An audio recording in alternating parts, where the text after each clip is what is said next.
Many of you watched last week Alexander Smirnov, the longtime FBI informant. He was charged last week with lying to the FBI.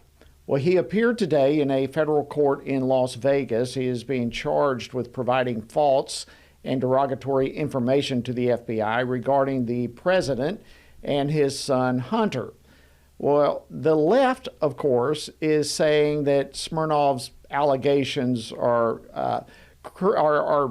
critical to this whole investigation, and the fact that he has lied now, the whole thing needs to be thrown out. Well, Republican investigators are saying that Smirnov's testimony is just a mere fraction of the abundant evidence that they have against the Bidens, which includes everything from bank records to a host of other witnesses. So the question then becomes, is this yet another example of the Biden administration weaponizing the Department of Justice to target a political opponent? Well, joining me now to discuss this is himself, a former FBI special agent, Steve Friend.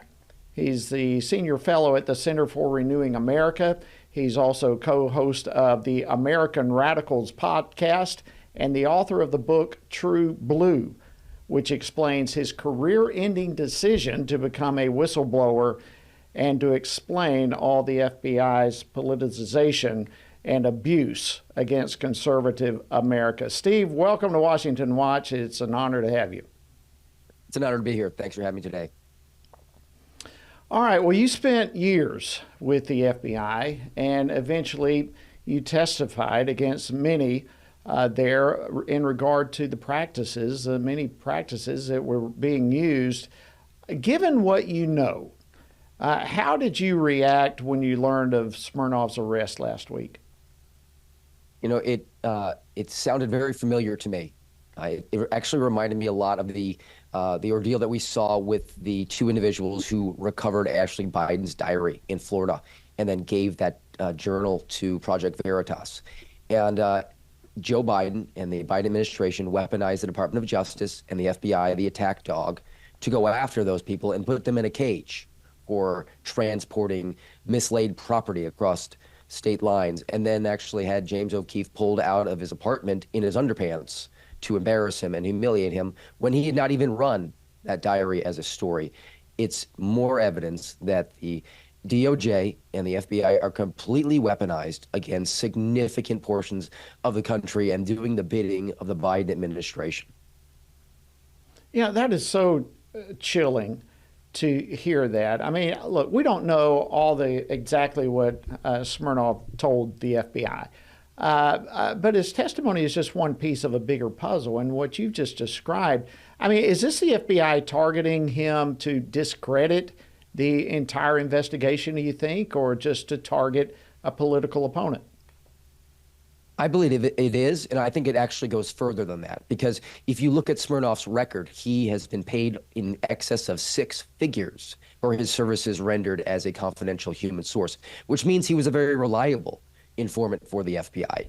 So now the FBI is willing to burn down all the evidence and all the information that he's provided them on other investigations that have likely led to convictions of felons to break his credibility to protect the Biden administration. So now anyone who's been charged with a crime can go back and say, well, the informant who provided the information against me was not reliable and perjured himself and lied to federal agents when it came to the Biden administration. So the FBI and the DOJ are willing to sacrifice all their successful prosecutions of righteous cases in order to circle the wagons and protect the Biden family.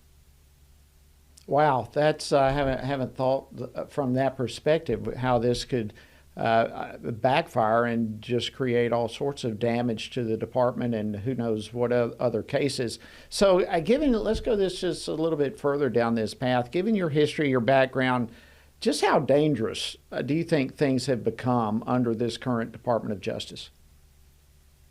Well, I think it's been revealed a few months ago. It actually got leaked out, but it's something that I was aware of for the last couple of years. We've seen the evolution of the National Security Division of the FBI as it's evolved from being the sentry on the walls to protect the homeland to then going after homegrown violent extremists who were really just vulnerable Muslims to then domestic violent extremists. And now the new one that's being leaked into the ecosystem, and that's the anti-government, anti-authority violent extremist, the agave, if you will, if you want to play government acronym. And that's someone with just a perception of government overreach or negligence or illegitimacy. That fits the profile of someone who could find themselves in the crosshairs of a domestic terrorist investigation from the FBI.